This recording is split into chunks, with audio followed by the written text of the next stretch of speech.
only on Win Media 98.9.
Good morning, guys. Good morning.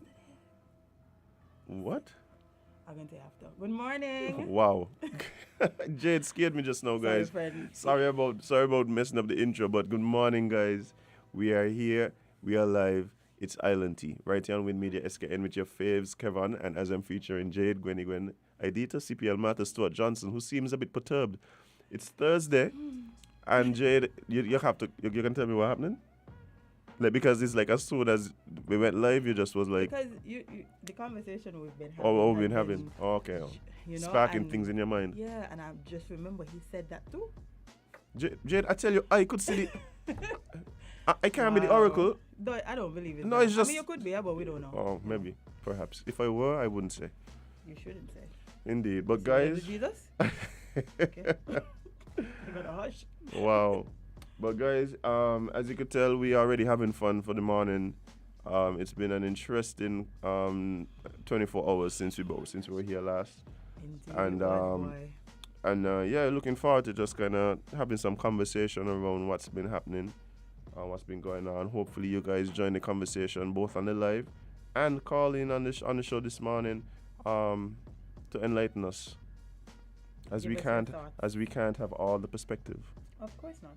Indeed. But Jade, how are you doing though? I am great, friend.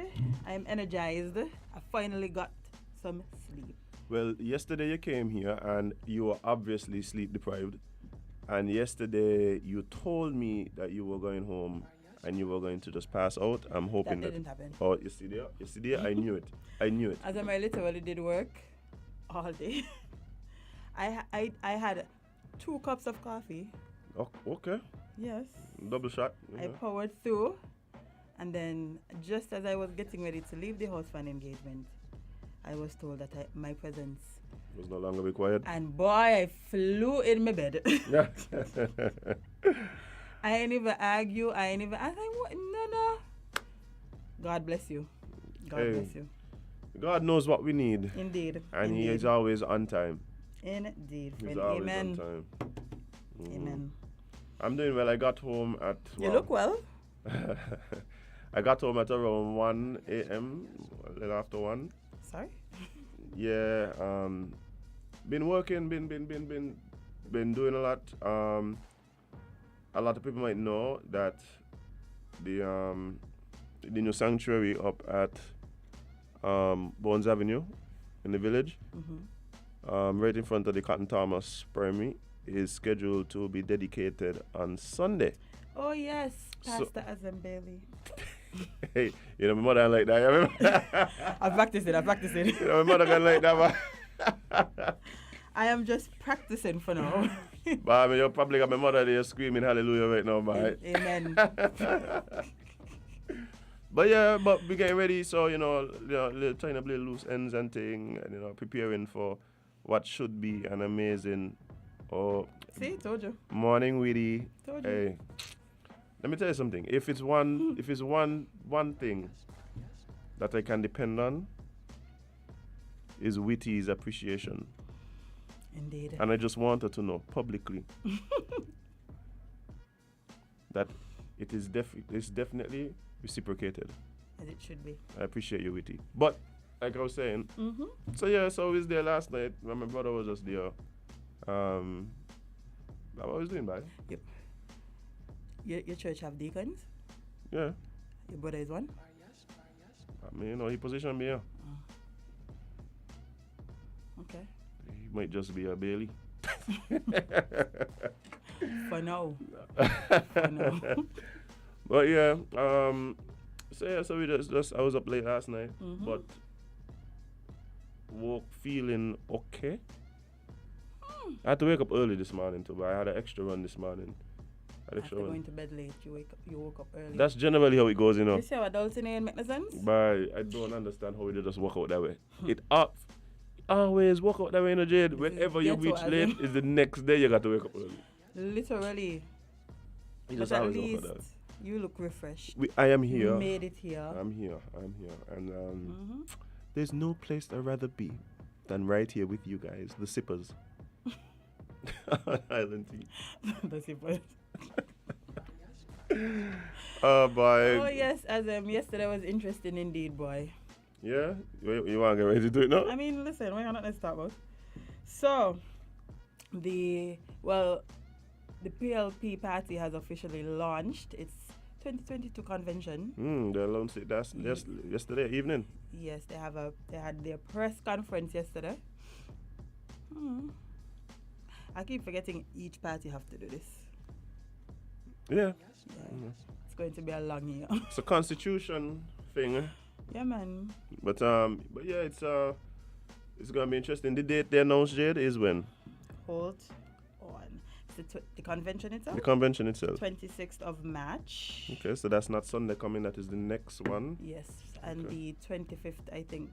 Well, leading up to there, I think they have like a youth rally on the 25th at Newtown, and they have some house-to-house visits happening.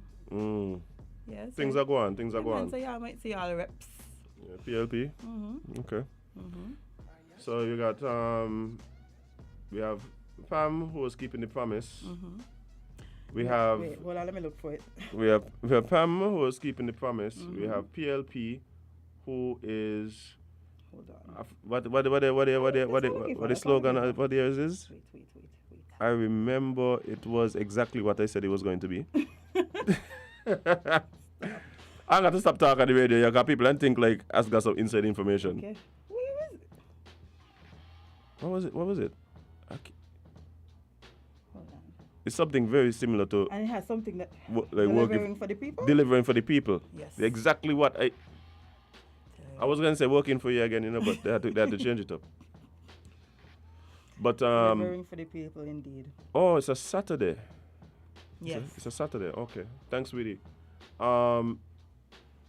Yeah, and then you have Labour who's celebrating 90 years, a huge milestone. So yeah, that's going on right now. So they're definitely gonna be having. They actually put out a calendar of things that they were gonna be doing throughout the year too. Yeah. So y'all could, I guess, follow their. Yeah, it's on the social media. Mm-hmm. Yeah, so all the parties have stuff going on.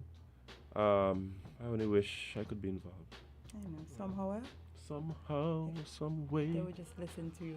Nobody, they want to listen to me, right? Nobody. They wanna listen to me. And because they're not listening, things No, you are haven't- rough on the socials. Actually, let me tell you something, right? Will you open up my Facebook to this? Let me tell you something. Our politicians getting cussed out. Oh, Yeah, I mean usually y'all just get cussed out, but y'all right now.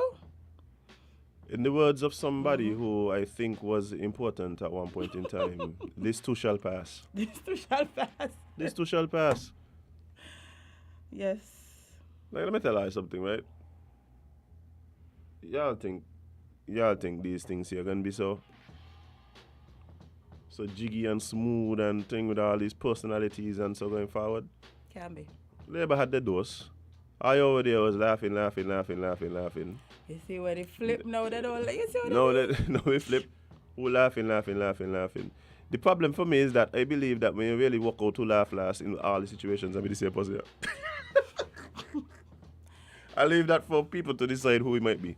But only time will tell. Only time will tell.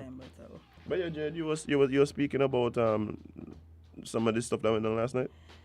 Yeah, well, And I think we ain't gonna stay too long on this because really and truly, it's gonna be a long year. not only that, there, like we're gonna come back in here on the 28th to talk about it again. So Yeah, I think the only thing that I really wanted to because it was such a topic on our show. Yeah, for sure. Was the answer to a question that apparently everybody has.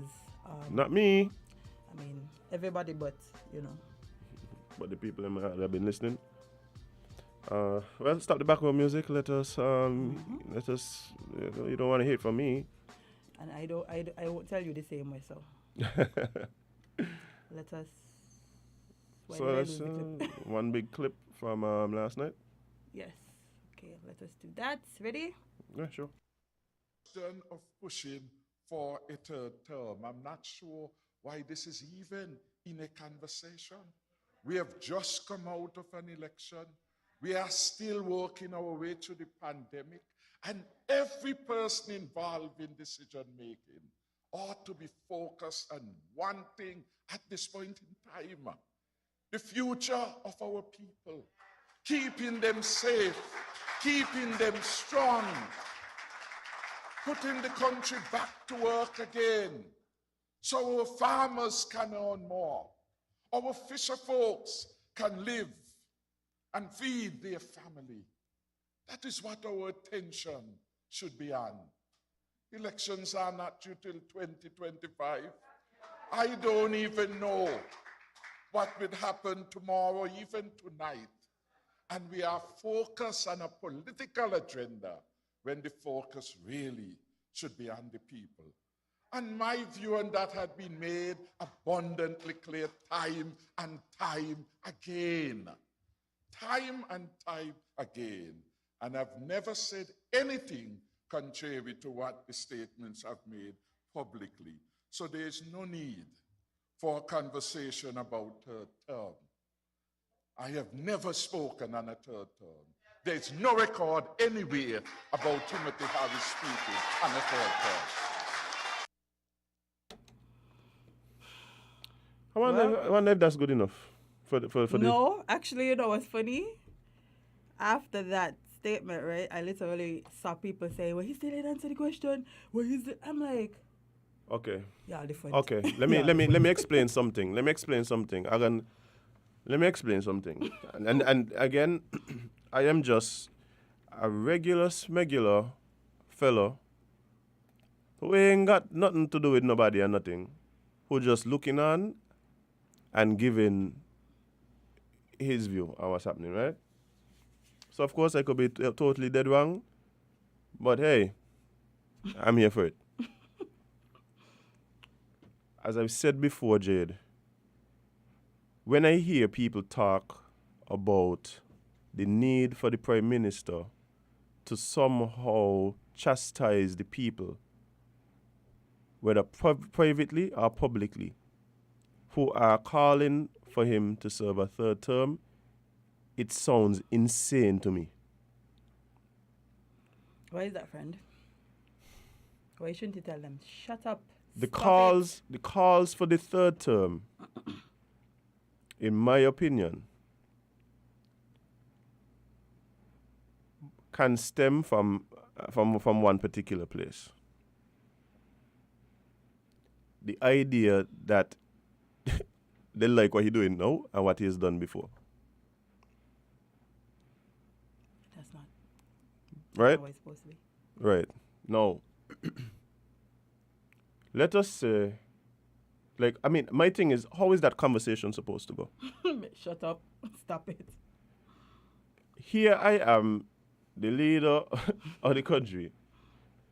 My supporters are expressing the fact that they like the job that I'm doing so much that they want me to continue. And I go and tell them, stop say that? Mm-hmm. No, that's a narrative you want out there.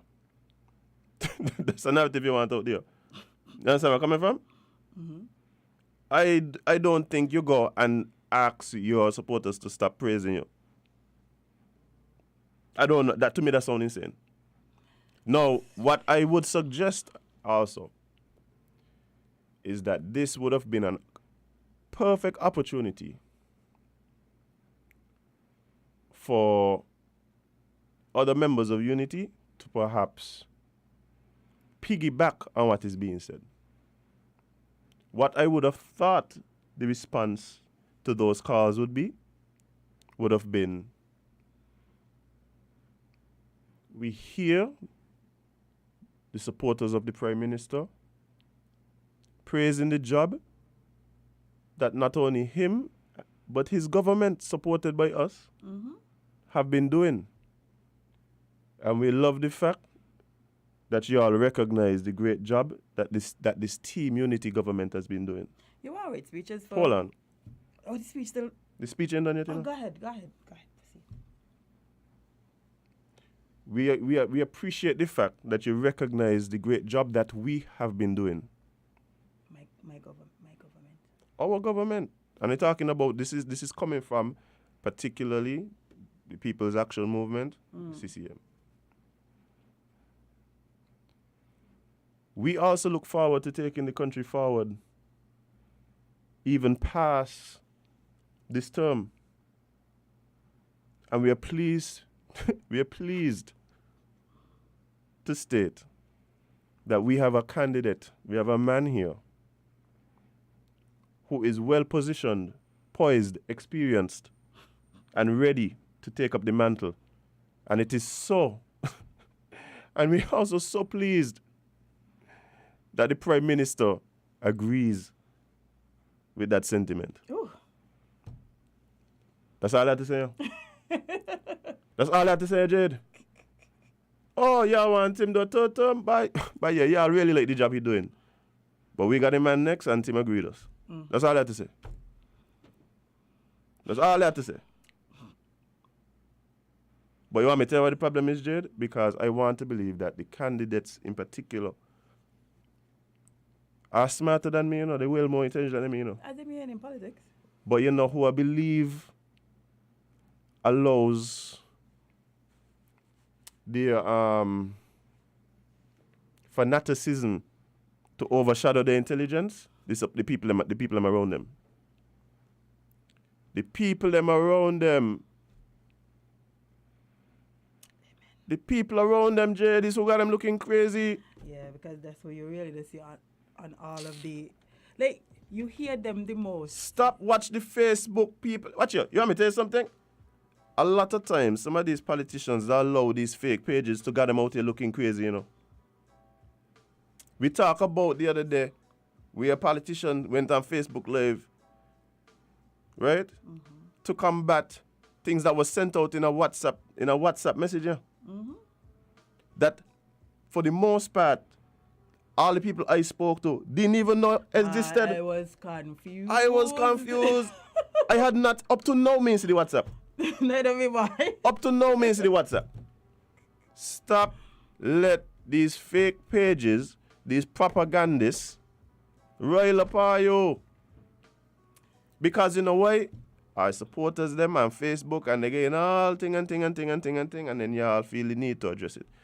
The people around some of these politicians, and it's all of them, you know, all the parties, every single party. So nobody is exempt. Some of you, This is a... I tell you, I say it here already, you know, Jade, a lot of these politicians, a lot of these parties, they have a problem.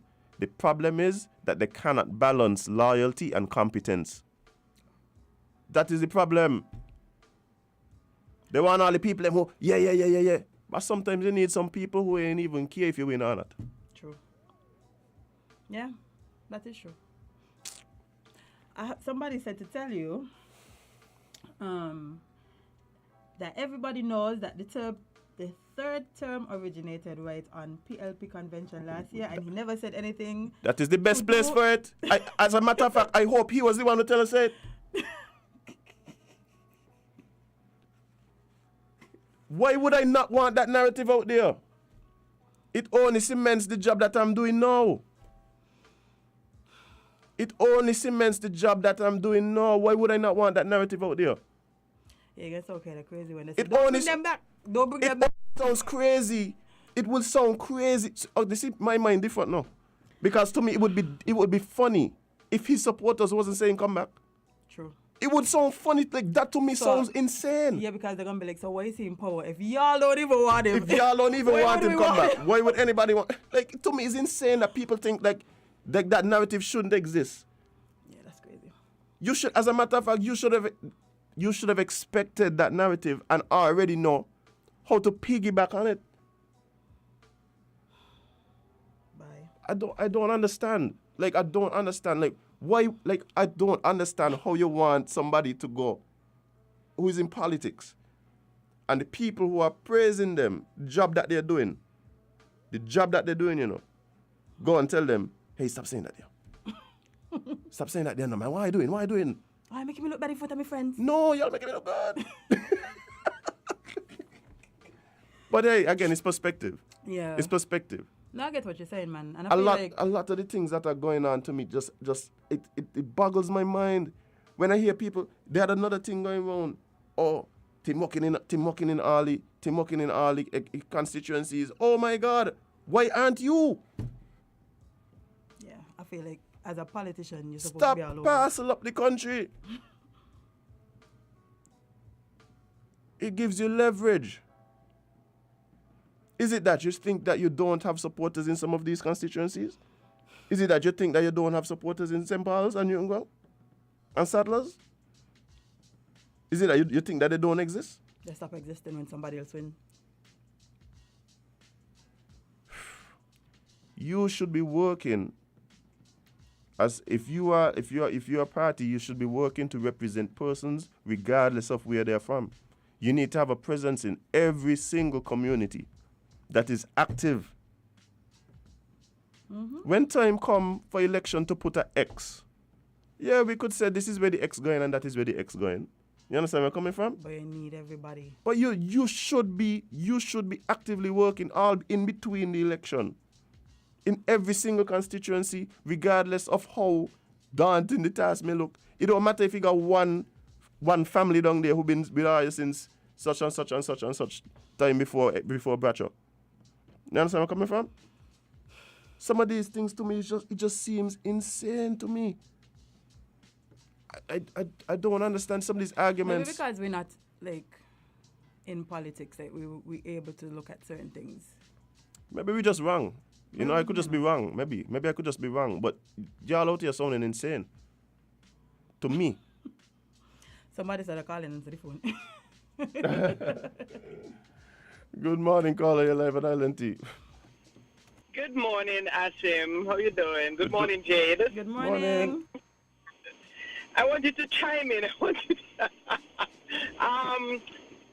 Suddenly I'm thinking, is it like, they can't play chess well? They didn't learn how to play chess? Like, I mean, I know that I'm a chess player, but I've watched chess players. Like, you have to know how to make your move, basically, right?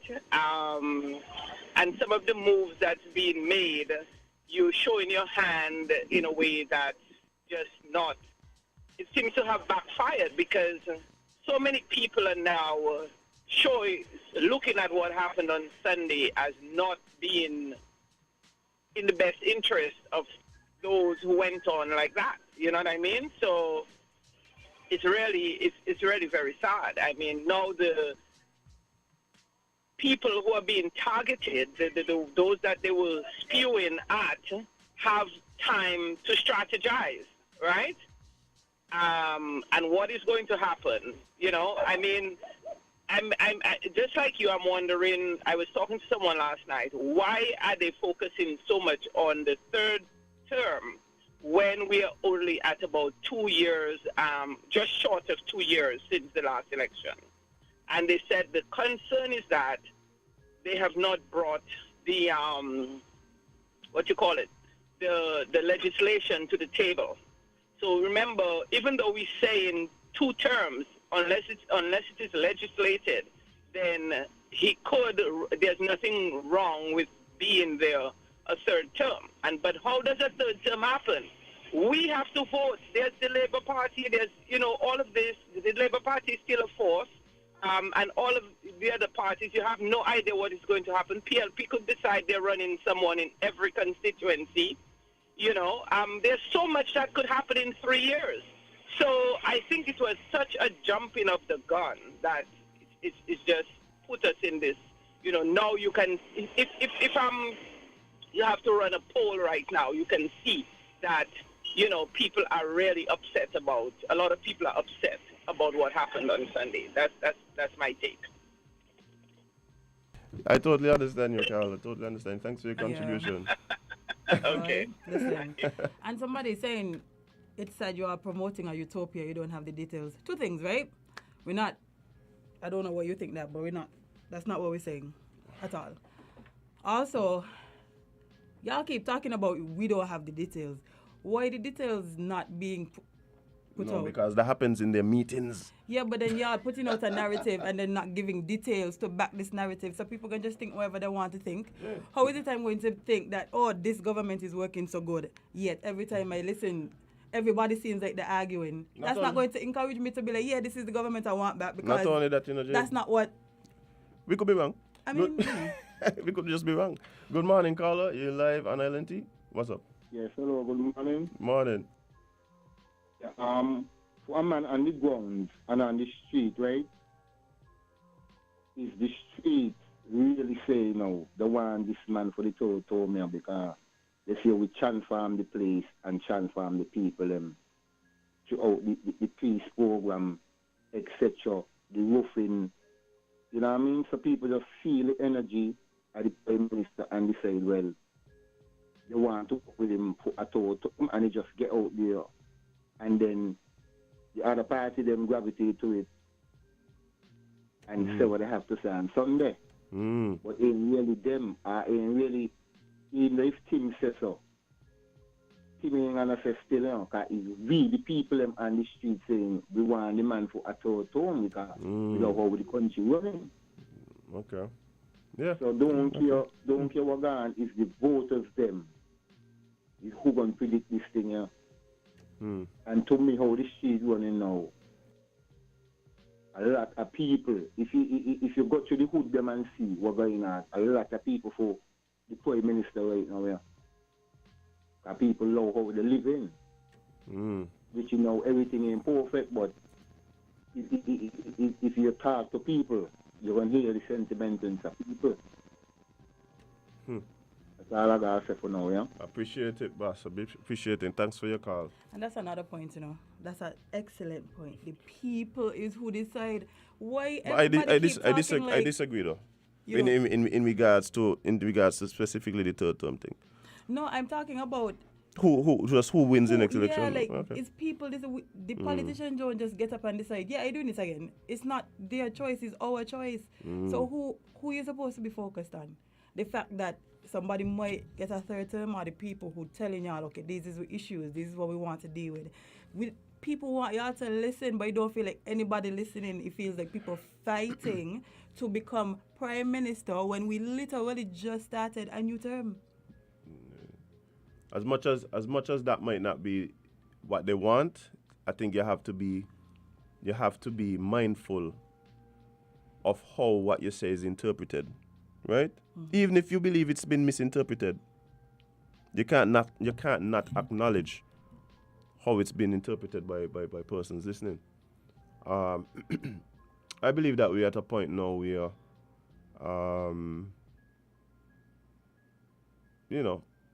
it could go multiple ways. It could go multiple ways. I don't believe that we at any point. Future? Which one of y'all are witches? No, but Jade, some things written on the wall now. Some things written on the wall. You understand? It's just that Listen, things in life, it is very unpredictable. Things happen at a whim. We never know what that's what will the PM happen. said. He said he know what might happen tonight. See? I don't remember he said that. Yeah. But it is true, like things, that's not how it works in life, and we see it time and time again. When we feel this is what's gonna happen, something else could happen easily. So why we don't focus on now and doing the job that we have to do now? Like how we focus on 2025 election, not even saying, okay, well, this is the goal that we need to meet by this election, this is what we need to accomplish, this is the place where we need to put the country. We're just talking about who win an election. Anyway. No, Jade. Go ahead. No, Jade. I think what's happening is that I think people are going to get more and more, just agitated, and just, but really and truly just fed up. I think what all the parties need to understand, right? If we have, and it's plain to see.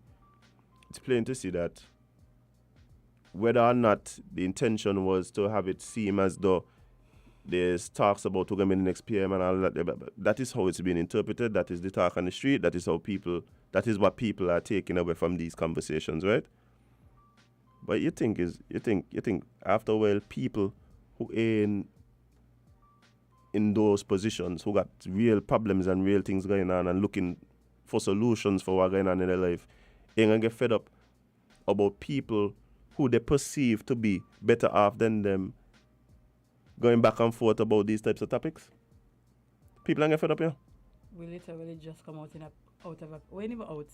People ain't get fed up. Still in a pandemic. People And there's some people who don't fed up. Exactly. Like, yeah, I really think people care who win. People care. It ain't that people ain't care, no. But when the conversation, when the conversations seem to just be so, they're trying to figure out how am I going to be in a better position just tomorrow to feed my family. How are these politicians going to help me to move from here, not being unemployed? Like, we still ain't talking about what we're going to do for the people who are unvaccinated and unemployed, Not once have I heard anybody come out and say, yes, we realize there's a subsect of this country, of this nation that is not working because of these situations. This is how we're going to help. Me hearing that? What happened to that? People, they stop existing? We focus need to change, man. This ain't it. Yeah, well, I mean, things boil up. My suspicion is that you'll have the PLP convention on the 26th, you said, and for another week or two, we'll have some up and down, and then things will settle down again for a few months. That's what I believe. Well, that's what I believe, really and truly. I'm still waiting to see what the electoral reform looks like. I think we're getting right at that point where it kind of have to happen, right? It kind of have to happen because you don't want to get down to the point where you become guilty of what it is that you accuse the past administration of doing. Waiting till the last minute to make these changes, boom, boom, and that kind of thing. So I think we get into the point where we kind of have to know what's happening with that. Is there going to be boundary changes? If so, where when? But we've had some amendments. We've had some amendments before, which signals to me that the Electoral Commission been working. So I don't know if the Boundaries Commission been working. I think everybody knows that there needs to be some changes there. It seems as though Monkey Hill just swelling the people. St. Peter's just a swell of people. Oh, yeah, listen. Everybody is watch here. It's hard now to even tell the traditional like Monkey Hill families. It feels like as though everybody in Monkey Hill from somewhere else. But you know, it's just interesting. But up there's swell of people back. But so we can see. I mean, I probably can just kind of ease on this conversation until after the PLP convention. I just want y'all talk about, until that, because we have to. But no, but I mean, look, don't get me wrong, you know. I am very, I try to remain aware of what's happening in politics because you can't escape its effect and its role in your life. Like, literally. People who just say, but I mean, care about politics and so, that's all well and good, but at the same time, it affects every aspect of what's going on with you. And that, you know what I'm saying? And I think that... either directly or indirectly. So it's in your best interest to at least, you know, have an idea of what's happening. And I think that comes from people literally putting way too much power and say into politicians because they feel like once we elect them, they're supposed to just do the job and they're supposed to just have all they say. Forgetting that we still have our power because we elect them. We elect them. So y'all need to start to pay attention to what's happening in the country, what policies are changing. A lot of people don't know what half the policies be in the country, you know? No, Jade, as a matter of fact, people would look at House of Assembly, right? And if they ain't get what it is they're looking for, which is some confusion and melee and some pettiness and the logging off. Oh, this ain't sweet. This ain't sweet. Oh, the affairs of the country that you live in ain't sweet? Okay, that's fun. I mean, and people have their own reasons. That's an interesting way to live, eh? But what I'm saying, and that's fine if you need that escape and that thing. I don't know if you're looking for it in the best place. You understand where I'm coming from? The House of Assembly should be a comedy show. I don't feel like that's what's its purpose. But who is me? But it sometimes gets theatrical. It feels theatrical, and so I understand why people would look at it as such. But I think we need to demand where we get our entertainment from. So hey, this ain't really where we want it from. No, we literally want to hear about how the country is running, where it's going, the policies that y'all want to implement. A lot of times I want to hear what the opposition got to say about what them man trying to do over there. That's what I don't want to hear. I don't want to hear what the opposition got to say. Sometimes the opposition will be dropping shot to it. But, I mean, it is what it is. We're gonna have to just kind of wait and see how this thing play out. I feel like it's about to be a long, how many years? A long 3 years. Not me though. Not me. Because the truth about it, Jade, let me say not longer than some of them that we've had before. The truth is that we are constantly in election mode here. Between everything that is happening, and for people who are saying that like, oh, we only just short of 2 years into it. The sad part about it is that this is how it's always been. This is nothing new. True. The feeling of like constantly being in election mode and campaign mode, this is nothing new. Like since I know myself, that's how we've been. I think part of it, I think, is because we're unique in the sense we have we have a Nevis Island administration that has its elections. Yeah. And so it like so there's always campaigning happening and all of that. What happened with Nevis elections? But my son had I swear that's supposed to be happening. I think it's supposed to happen by next year, by the end, sometime next year.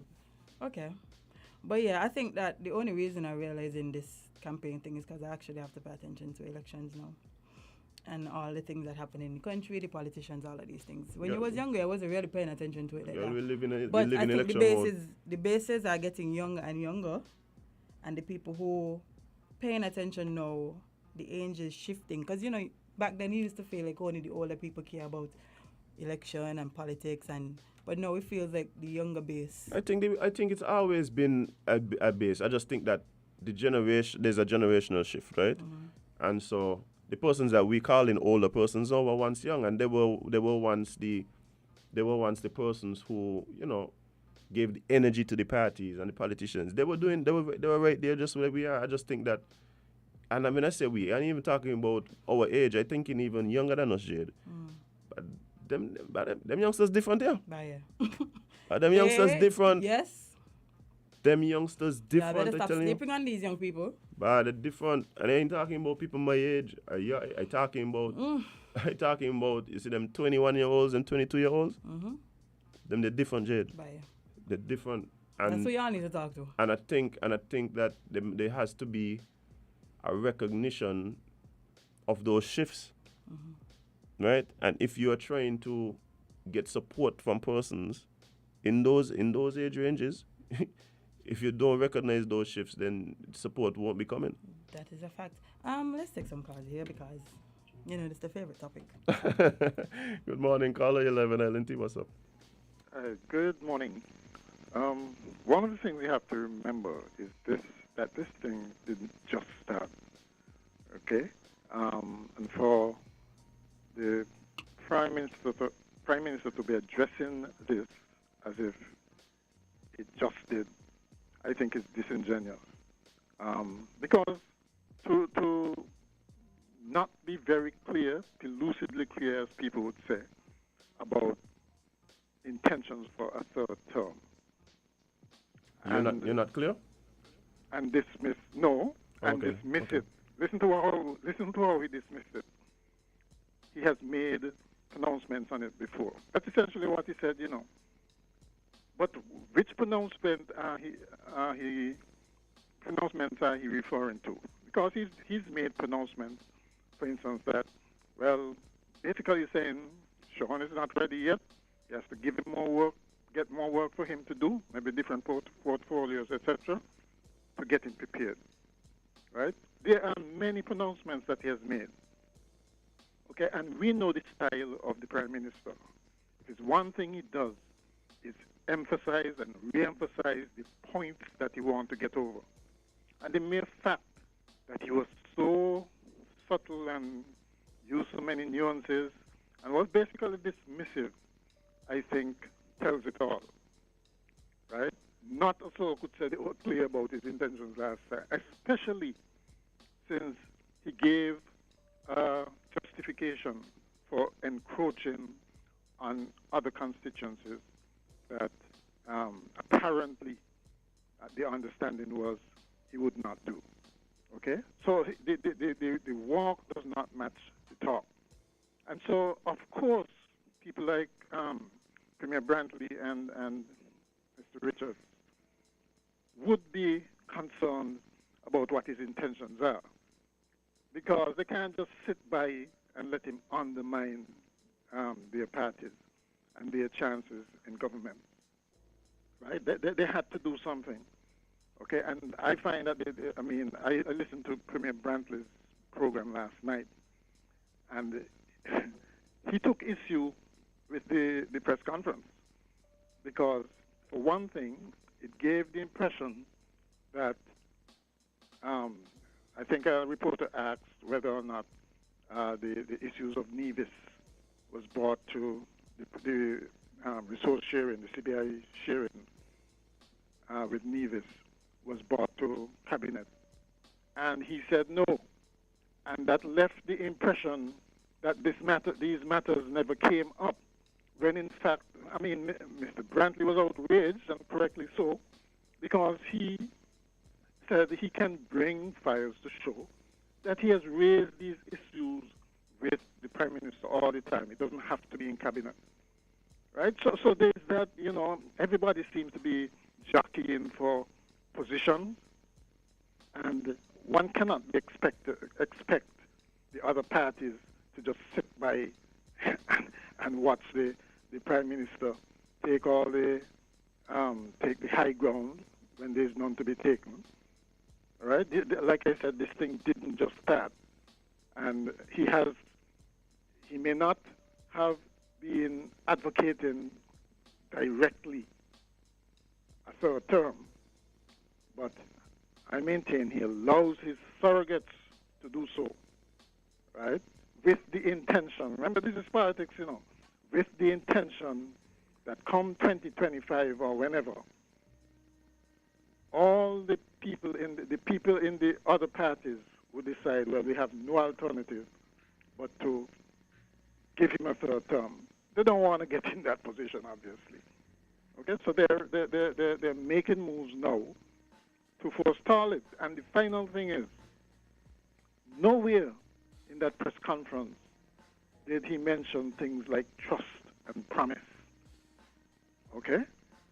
And you get the impression from the other parties that these were commitments that were made that are not being kept. And he avoided those instead of confronting that frontally and showing that how he has kept the promise. The slogan here is interesting, showing how he had kept the promise. He chose to distract with the other thing, So what are we? We have a clash essentially of keeping the promise and what's the PSP slogan they announced? Delivering on the promise, and obviously the two not mentioning the mere fact, like I said, that they started long ago, meant that they were dissatisfied with the leadership of the Prime Minister. And so it is just now playing out for the public eye. There's been the deception all along that everything is, it's just minor stuff, but now it can't be said that it's that anymore. And so we have this playing out. But we'll see what happens eventually. We'll see. Right. All right. I will say this, though. If your view is the view that is being held by the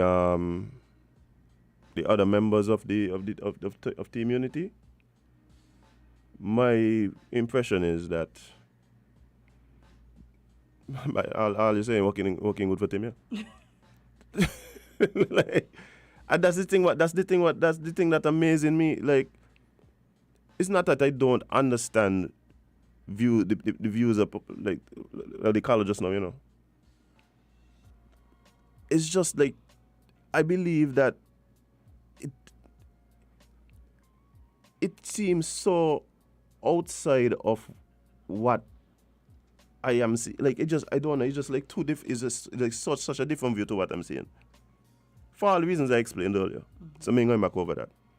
But what I will say, like I said, if I believe that it works in the favor of the PLP and the Prime Minister, if what the college just said is what the other people around some of these other parties believe, you're only working in the favor.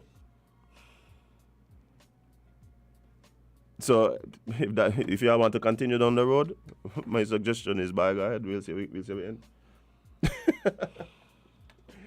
Good morning, caller. You're live on LNT. What's up? We lost a caller. Good morning, caller. You're live on LNT. What's up? Oh, we lost those two. All right. So, we'll just have to wait and see, Jade. We'll just have to wait and see. Like I said, I have a totally different view of the situation. I mean, and to be honest, some of these things that are being said, it seems to me like it's short-sighted. It doesn't acknowledge what we know about the Prime Minister in relation to his ability to strategize and plan. And all I could say is continue. Let me see. All I could say is continue. Continue and see where you get you. But let me tell y'all, the same coming from us, right? This is something that we saw that I saw on Facebook. So it says, From Pam, this is how people hearing all of this confusion. From Pam's convention to PLP's press conference to CCM's On The Mark show, I see absolutely no reason for Team Unity to continue governing this country. According to Sir Kennedy Simmons, hell no.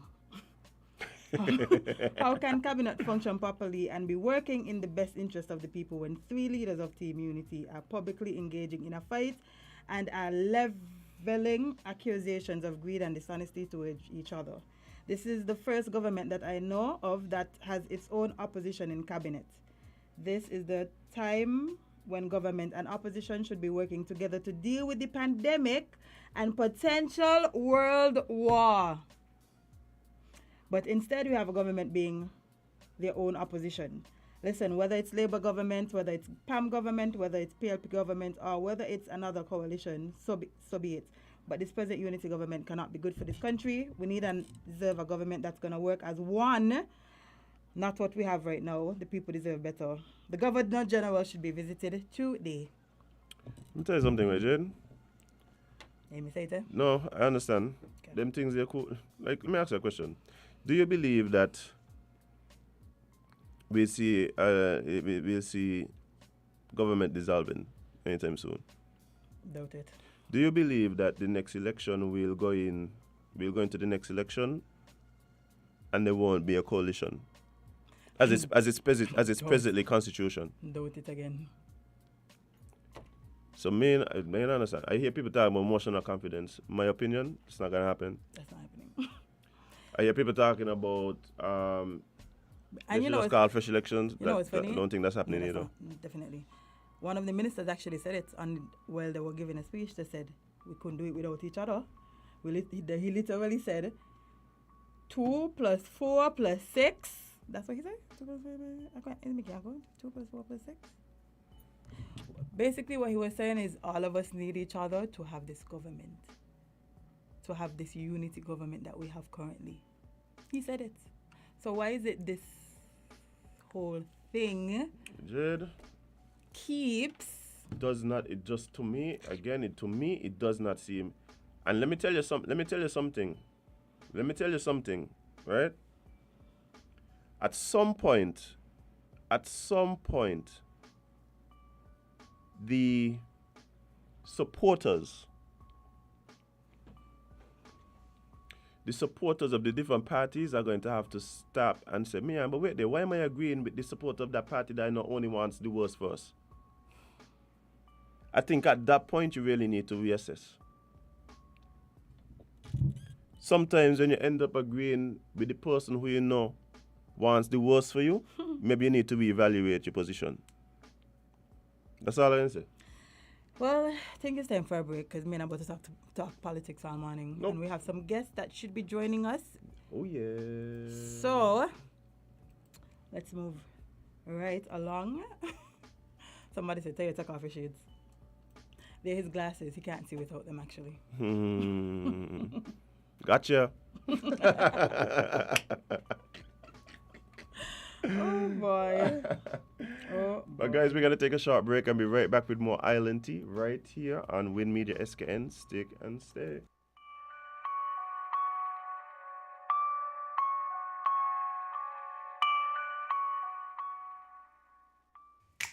Maybe it's the way the brilliant gold liquid reflects our sunshine, or how the bright blue of its label mirrors the clear Caribbean skies overhead. Maybe it's the fresh, crisp taste of this beastly cold beer on a scorching hot day. Maybe it's even the way it brings us all together. But one thing is for sure, Carib is very much a part of who we are wherever we're from in the Caribbean. Carib. It's the way we play. Drink responsibly. Horswood's Building and Lever Centers continues to make your lawn and gardening easy. Go to Horswood's Building and Lever Center now and get 25% off store-wide on the entire lawn and garden equipment. Yes, for the months of February and March, Holswood's Building Center and Nevis Center is making improving your lawn and garden easy with 25% off garden supplies, garden equipment, garden accessories, including weed eaters, lawnmowers, and much more. Get 25% off all lawn and garden items happening now at Holswood's Building Center in St. Kitts and Nevis. Holswood's Building and Nevis Centers, making home improvement easy. Terms and conditions apply. See store for details.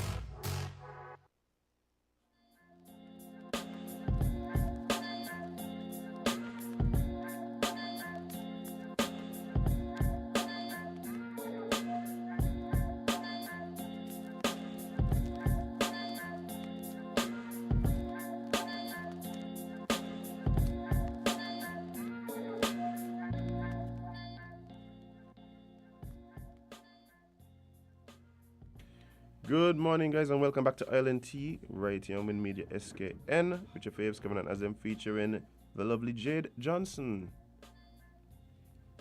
Jade, what you say? Fuego. Fuego. I have no idea what that is, but So yes. a locally owned brand. Fuego? Yes. You know this one? Yeah, man. Old brand. The fresh has been No, around. it's been Oh, around. okay. Hey, big up Fuego. But and I'm gonna be. Today's what? So, today is my cousin's birthday. Oh, happy birthday, cousin. What's your cousin's name? Shabazz. Today's Shabaz's birthday? Yes. Hey, Shabazz, big up yourself one time. Big up yourself, Shabazz. We were supposed to go in gears. We didn't. I feel like that was a gear, man. That was a gear? Yeah, man. It's a bit of a gear. But your Fuego remind me of another one. Oh. Some of these people who see, and this is coming because I overheard some people talking about a particular clothing brand and talking about or hating on the fella because he seemed to be making some money with the little clothing brand. Why are you so? Why are you so? Javel don't explain why. Javel explained why. Why are you so? Perfectly. Stop it. Just stop it. We don't like the people doing better than us, you know. We No, think so. No, Jade. But the thing is, like, you don't know how the person doing. We don't like when people are perceived to be better than us with things that they endeavor into. So if your business seem like it's better than mine or making more money than mine, or if you seem like you're more ahead than me, issues. Yeah. Well, I think we're gonna have to. Really do some soul searching because I heard some persons talking about a young man. Not knowing that I knew the young man, and I know the struggles that the young man have trying to get his little clothing brand off the ground. It's not easy. And they're thinking, oh, this man making this load of money off his little clothes and thing. And I'm just like, what are you talking about? I don't understand it. I don't understand it. And to all the young creatives out there who trying something, more power to all you. More power to y'all. Come on the show. Let me help promote your brand in here. Because we know it's hard out here. And right now we see some of these young people going in terms of their creative brands and stuff like that. But kudos to y'all here. I wish y'all nothing but the best. I don't understand. Oh, everybody gone them shut there. Them shut there ain't look good. I'm like, what? That's a wild take, but okay. I'm like, so everybody gone to shut them, but the shut them ain't look good. So who you cussing? The person who designed the shut or the taste of the people wearing it? Because I don't understand. I mean, listen. I don't understand. Just say you're a hater and leave. Oh my gosh. Because we already know, so like, ain't it, the secret. But anyway. Jade, one time I had a slight tinge of hate on my tongue. You hated the taste of it, innit? But it didn't taste good. It didn't taste good, but I had to go down on my knees and repent. As you should. Just to take the spirit of hate out of me. As you should.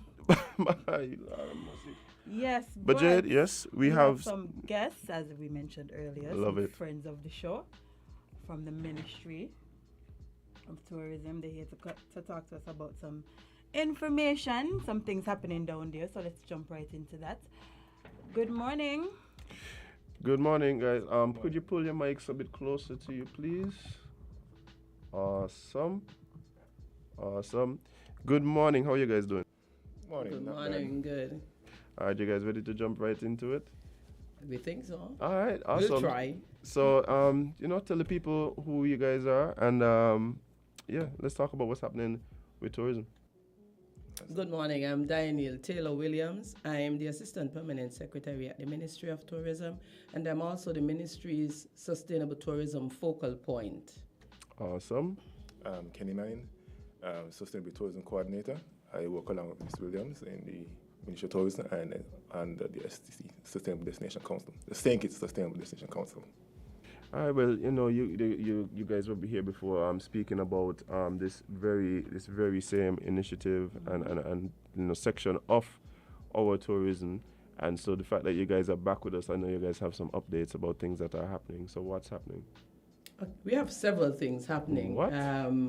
Yeah, we have. As a matter of fact, we had to cut down on the things that we have happening to share with you today. So we're gonna focus mainly on the Plastic Be Gone campaign, because that never stops until we reach that point where we have banned single-use plastics. And Kenny will share more on the Plastic Be Gone campaign. We want to continue sharing on the Heart of St. Kitts Sustainability Charter, which is mainly for businesses. It's targeted at tourism-related enterprises, but because St. Kitts is so small and every business is touched by tourism, we believe every business in St. Kitts should participate in the Sustainability Charter. Yes. And lastly, I want to give a little update on the Residents' Perception Survey, which we launched in November last year. We invited locals to share their views about tourism in St. Kitts. And just last week, or the week before, we got the results, the first draft report of the survey. So I'll share a little bit on that. I think I want to wait a little later for that to give people an idea of what people have been saying about their perception of tourism and its impact in the destination. But I'll let Kenny speak about the Plastic Be Gone campaign, because we have some eminent activities, and so we want the public to be aware of those. Yes. As you mentioned last year, we came here discussing the Plastic Be Gone campaign and STC in general. As we know, the Plastic Be Gone campaign is falls under the umbrella of STC. Thank you for the voice. Just hold it up. Yeah. So it falls under the Sustainable Destination Council. One of our mandates is to reduce pollution. Our focus as the Plastic Be Gone group, the subcommittee, is to focus on reducing single-use plastic pollution. We want to see a reduction in the overuse of single-use plastics, the importation of it, the illegal dumping of it, everything. We just want it out of the way.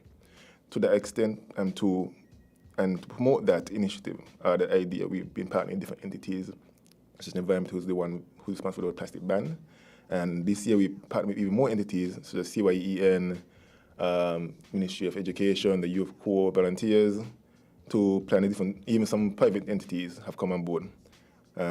In fact, this weekend, the CYEN and a number of entities, such as the Marine Resources, are planning a plastic bottle drive, where we will be collecting bottles at Admirals, which is usually collects bottles and ships them overseas for them to be recycled. That will take place at 8 to 12 this coming Saturday. We'll be collecting bottles of all shapes and sizes, just bring your plastic bottles. And there's a prize involved. There's a first place prize for the person who brings the most bottles. First place is $200, second place is $150, third place is $100.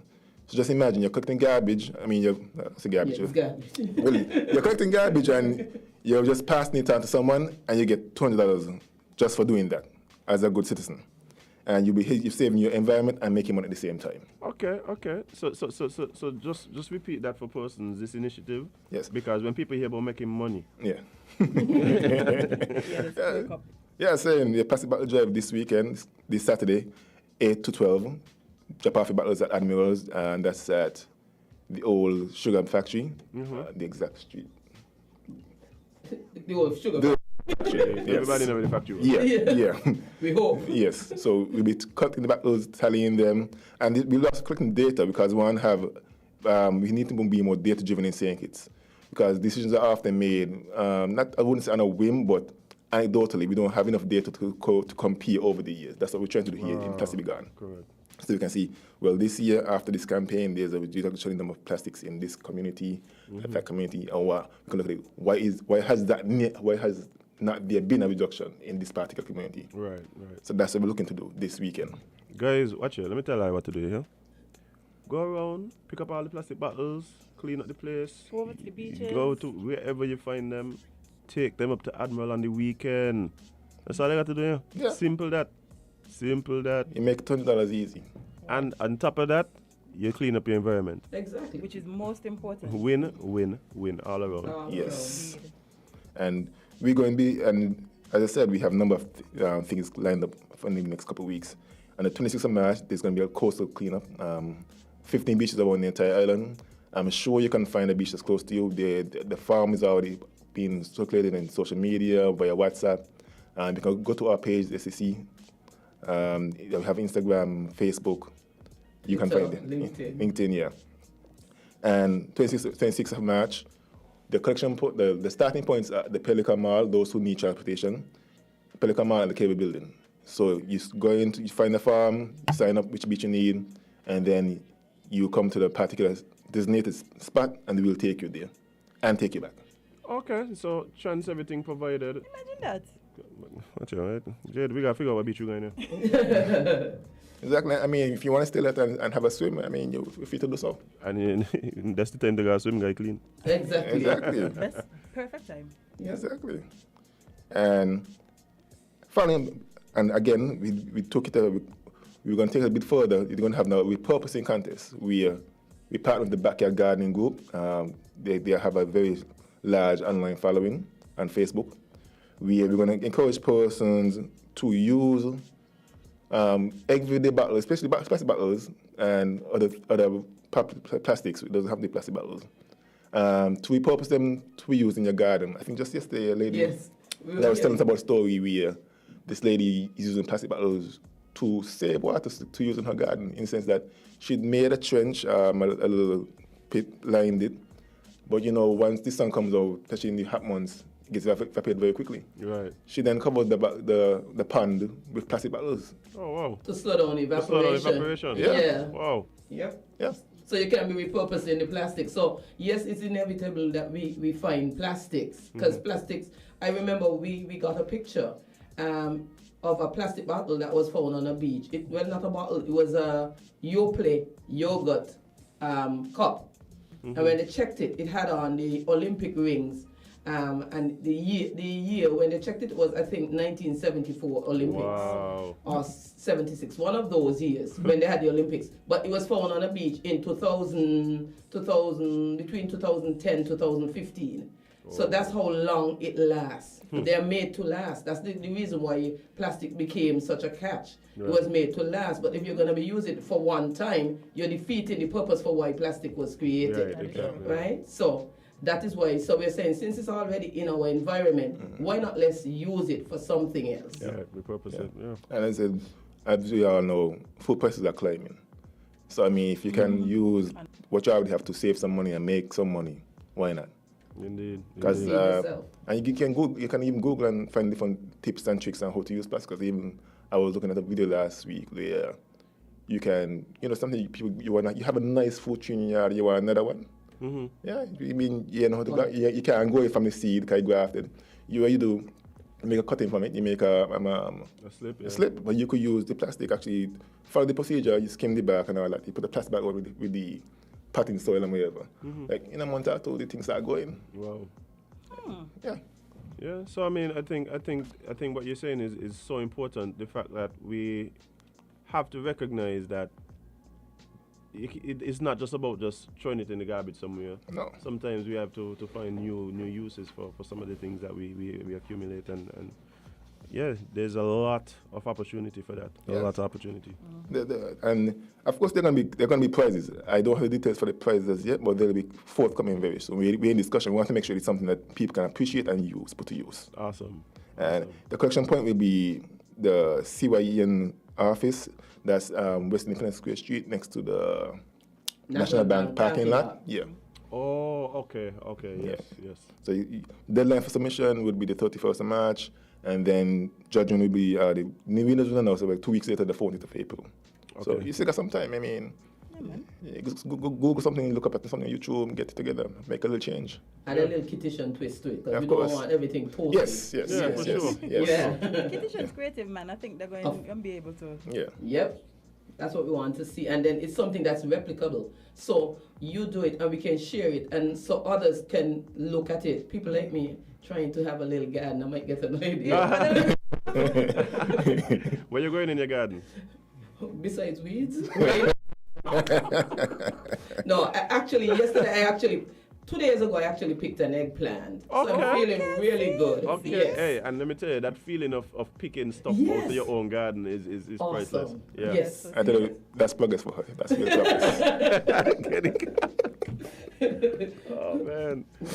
Yeah, but I say, and I mean, going along for the entire year, because we're already working on plans for the entire year, especially plus 5th of July, and that's the highlight of our drive. During the month, we're going to have different activities. We're planning like panel discussions. It's a regular. We bring people together to share different points of views and this issue. Because some people look at it like, why is tourism so interested in plastics?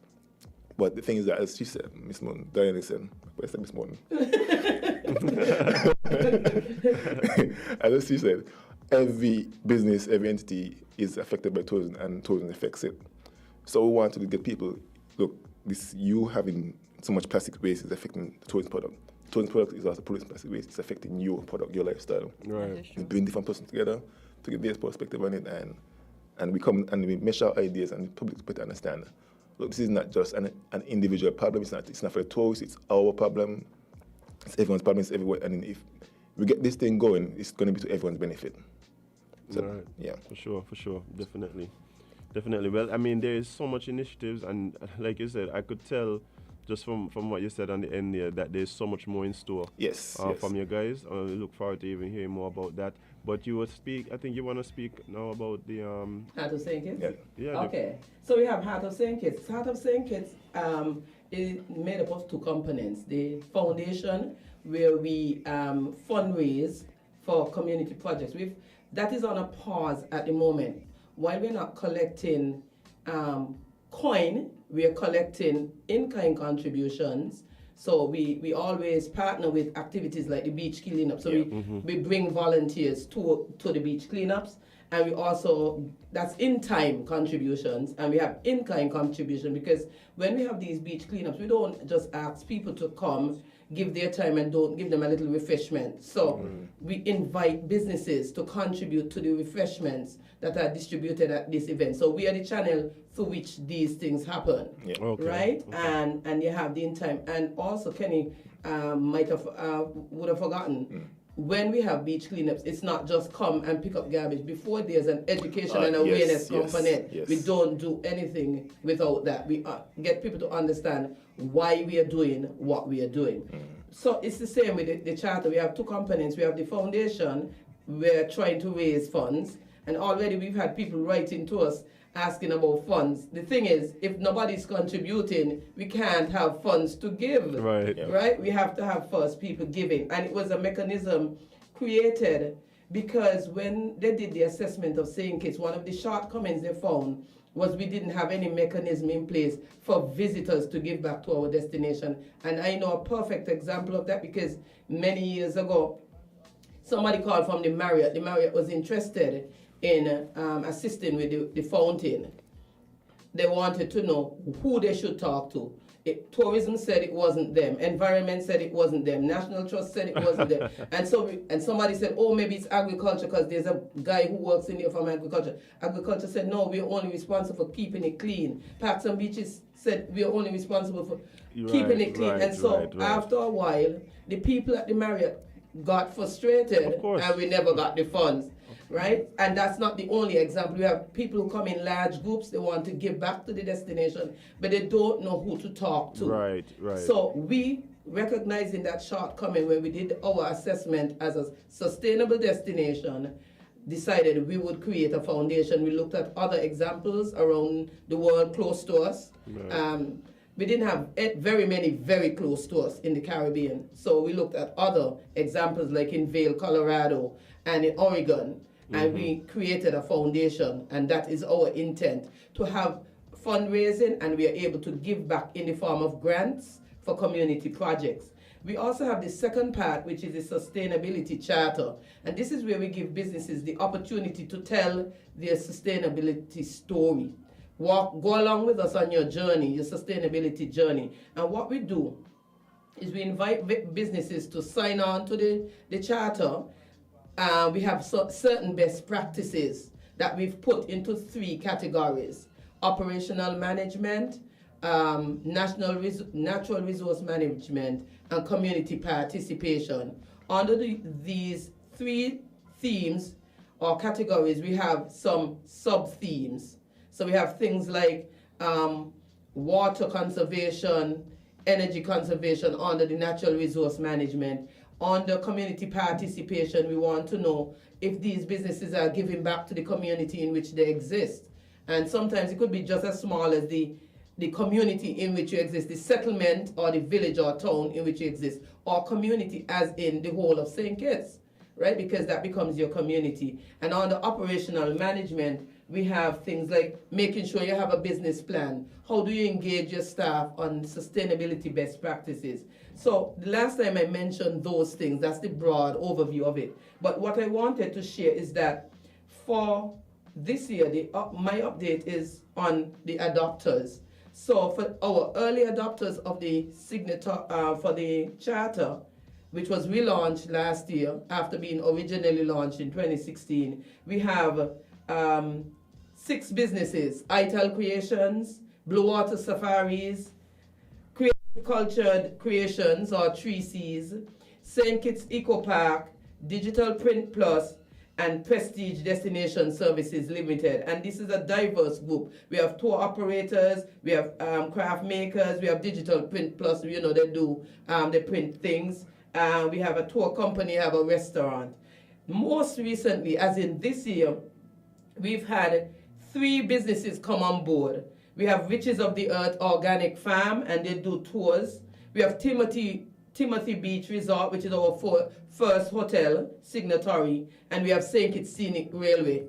And we are going to be working along with them to tell their sustainability story. But with this being the month where we celebrate International Women's Day, I wanted to point out that for our early adopters, we have 6 early adopters, and of the 6, 4 are owned by women or managed by women, 4 of the businesses. And of the 3 signatories for 2022, 2 are owned or managed by women. So we have women in the lead in terms of the businesses that have signed on to the charter.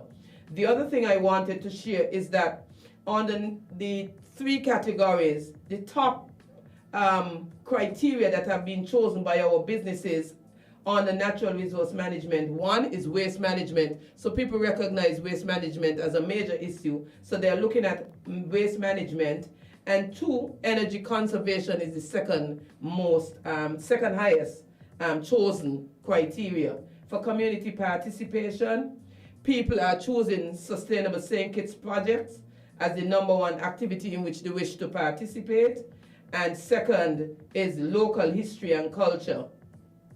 Under operational management, we have staff engagement practices and sustainable practices as being the top 2 criteria being chosen in those areas. So that's the sustainability charter, and we want to see more local businesses sign on to the charter, especially businesses like tour operators and hotels, because this could be your first step to becoming a certified business. Already we have noted that there are no internationally certified tourism businesses in St. Kitts and Nevis.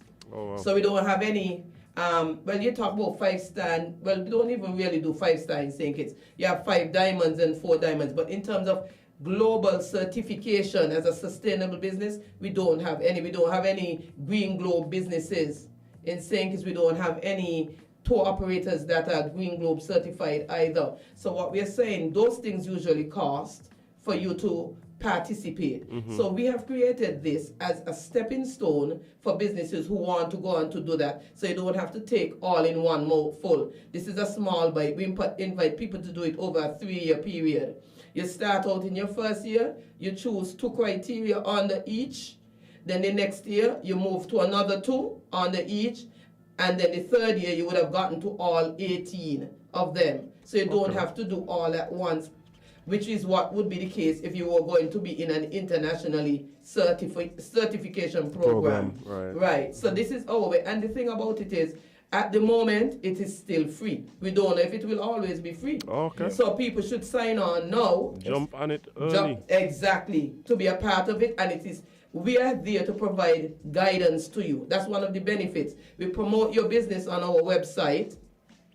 You get an opportunity to network with other businesses, like-minded businesses. So you might be having a challenge in a particular area, but when we bring everybody together, you can share your experience, which might help someone else, or someone might share something that you'd never thought of that you can do in your business. And that is the idea behind the St. Kitts Sustainability, the Heart of St. Kitts Sustainability Charter.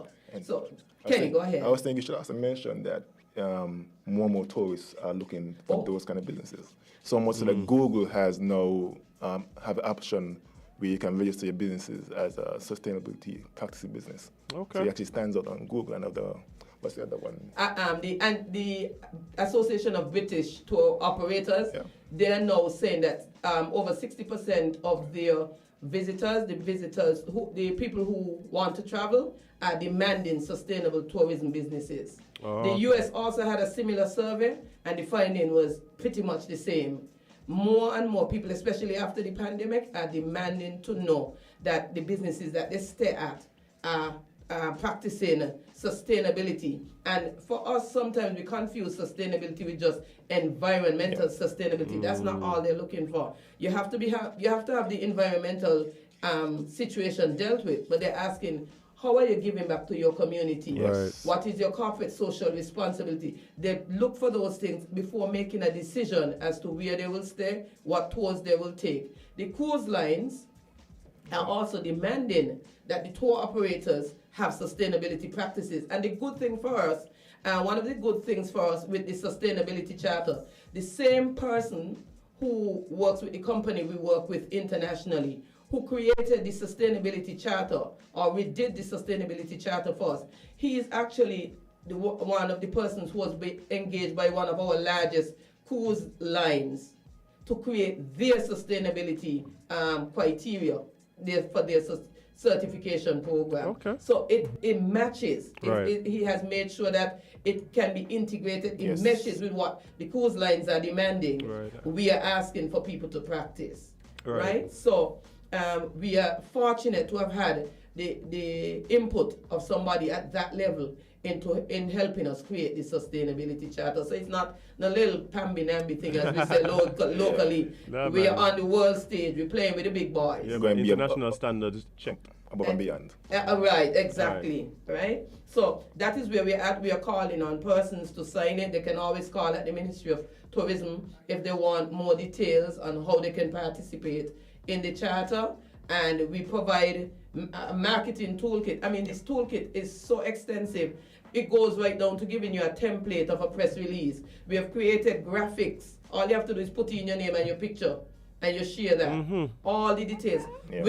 Which social media channel is better, depending on which audience the information is shared with you, so you can make your choice as to who you want to reach and use the best one for you. All of that is included in the toolkit that we give to the participants. And you're saying, as of right now, it is how much thousands of dollars?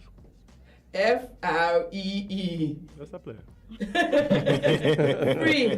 But that's not it. Not the only thing. We also have a handbook that we give to the persons when they're in their second year. Okay. Which goes into all the details as to, like, if you're choosing water conservation, what you can do on the water conservation. It doesn't have to be any big thing, right? It tells you what is being done by other persons. On the community participation, like for a hotel or restaurant, one simple thing you can do, buy your fruits and vegetables from a local farmer. From a local farmer. Right, those kinds of As things. a matter of fact, I think some of these businesses might recognize that they may already be compliant in some of these areas. Exactly. So it's not something that you should shy away from, because I think because of the name, some people might think that is too big for me.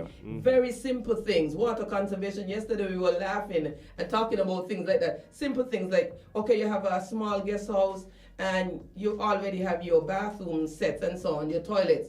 You can't afford to replace them with a new, more environmentally friendly type toilet. Simple thing you can do is like fill repurposing plastic again. Fill a plastic bottle with sand cover it and put it in the tank, because that displaces that amount of Of water. water. So you Oh. have a lower flush. Okay. Sim- Right, and yeah. and that so you take off water conservation, because if you're doing that, you're practicing water conservation. Right. Or And could- recycling. and recycling at the same time. Okay. Right? So simple things. It's just for people to call us. We are there to share with you.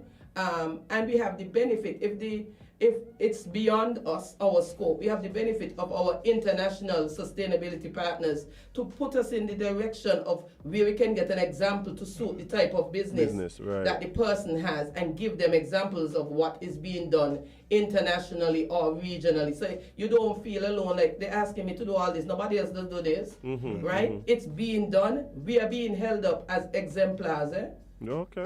for what we are doing. So we just want the businesses to come on board, and by us coming on board, then we can then move on to St. Kitts being certified as a sustainable destination. Okay. And that is our ultimate goal. Yep. Let St. Kitts be known, so that when we say tourism, we don't even have to explain that we mean sustainable tourism. Everybody will understand. You're talking about St. Kitts, all those people, they're very much into this thing, energy conservation, they're into giving back to the community. They want people to work together, because sometimes businesses have policies and plans, but the staff not aware. Right. That is one of the things we encourage, that you have to have that staff engagement. Look, guys, we are signing on to this charter, and we're going to be doing X, Y, and Z, and you explain to your staff. You could even invite us in if you want us to make the presentation to your staff to tell them about what this is all about, the education and awareness, so that the staff is engaged. So when a guest asks a question, the staff knows why they're doing what they're doing, right? So that's the Sustainability Charter. You can always call the Ministry of Tourism at 467-1390 to ask for more information on the charter, or you can send an email to iasdmc.sk@gmail.com. Could you repeat that email address, please? IAS, I as in India, A as in Alpha, S as in Sugar, D as in Delta, M as in Mike, C as in Charlie, dot, S as in Sugar, K as in Kids, @gmail.com. And you can get any information you want on our sustainability program, the charter, the Plastic Be Gone campaign. That's the email address.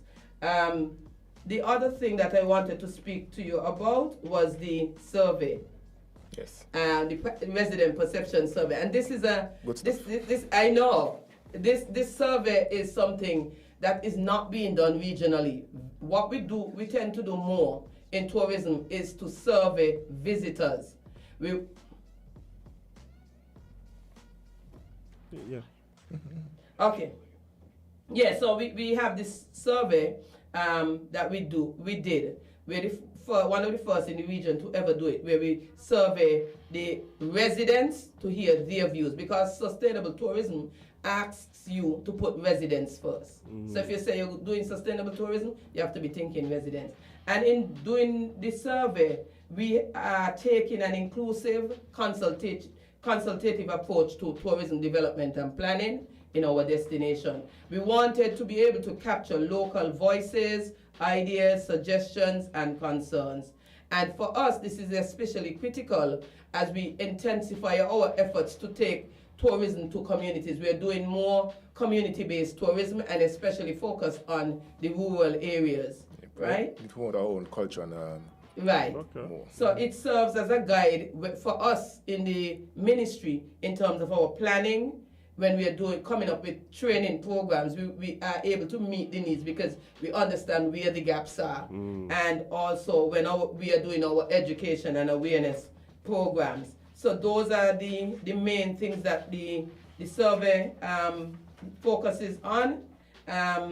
One of the things I wanted to share was the objectives was to identify sustainable tourism development indicators and themes that relate to the questions to inform our analysis, to understand how residents feel regarding the industry, to measure the level of resident satisfaction with tourism, to measure the level of interest in participating in tourism, and to identify possible points of confusion that might affect residents' perception regarding tourism, and shortcomings in our tourism product, and to identify sustainable community tourism development needs, right? So we did that.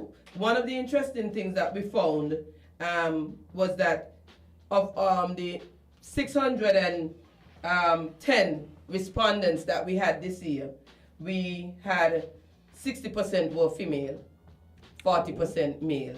And we also did a comparison between the results for 2020 and the results for 2017, which was the very first time we had done it. And we also did it based on parish. So we looked at the population size of each parish, and that's how we distributed the surveys. Also, this time, recognizing that we were going through the pandemic and we were at the height of the spread, we did the survey in two ways. We had paper surveys and we also had online surveys. Okay. So we also look in, because one of the things that we wanted to ensure is that we can hear the voices at all levels of our society. So that if we had only done online surveys, we might have left out a major chunk of our community. Okay. So we made sure we had both. Right. Online and paper surveys. So we had persons going in the communities, making sure that they practice the protocols while they interact with visitors. They participated in some of the events that we were having for Tourism Month. Like we went on Plasticade around the island. We used the opportunity to survey people at that time. And so we got a lot of responses, very interesting, especially when we compare it to 2017. Now, we're not sharing the details of the survey at this point. We are going to have an event specific to sharing the results of the survey. But it is very interesting to note. I can tell you this, in 2017, one of the major weaknesses that was identified in that survey is that people felt that we do not involve them enough. We don't discuss with them enough. We don't seek their views enough as residents of the country when we are planning tourism. So they want us to involve them more. So what would be interesting is what happened in 2020. Has that changed? Do people still think that we are not involving them enough? Do people still think, for example, that getting a job in tourism is worth it? Because that was one of the questions asked. People, would you be interested in working in tourism? Do you have somebody working in tourism? So we also have, should tourism be actively encouraged? Yes, so right, so we will have another event where we share the details, but I wanted to take this opportunity to thank the volunteers who worked with HERC, which is a local organization, Holistic Education and Research Conservation. Conservation. I always forget that. They're members of the SDC as well, but they were the local arm responsible for collecting the surveys. We want to thank them and the volunteers that worked with them, the members of the St. Kitts Sustainable Destination Council, for being a part of the survey. And we can assure the general public that the information that we have gathered will be shared with them and will also be used to guide our planning for tourism going forward, especially as we are in recovery mode. So you'll definitely be hearing from us very soon. Well, yes. All right, guys, thank you so much for coming and sharing just so much of what's happening in the ministry and as it relates to sustainability and what we're trying to achieve. I really look forward to hearing what's next. And you guys remember all of these initiatives that are coming up. Go out, be a part, participate, and share and tell somebody about them. But guys, again, thank you so much for coming in and joining us this morning. Thank you very much for having us. All right. But guys, we're going to take a short break and be right back right here on Wind Media SKN with more Island Tea.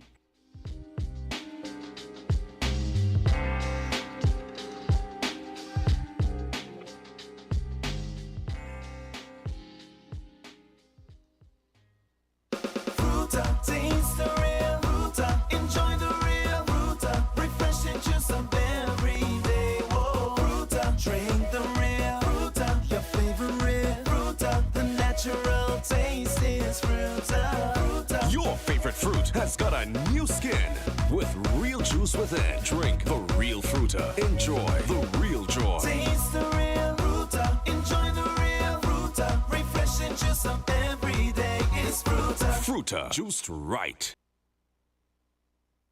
Everything you may be. It's the Caribbean flavor. Shirley biscuits make me happy. Shirley got it all about the flavor. Shirley never let me down. When I lime it and the beach on the tongue. Shirley biscuits always feel like home. Everything you want, everything you need, got the taste you love, anywhere that you may be. It's the Caribbean flavor. Shirley biscuits make me happy. Shirley, the Caribbean's favorite biscuit.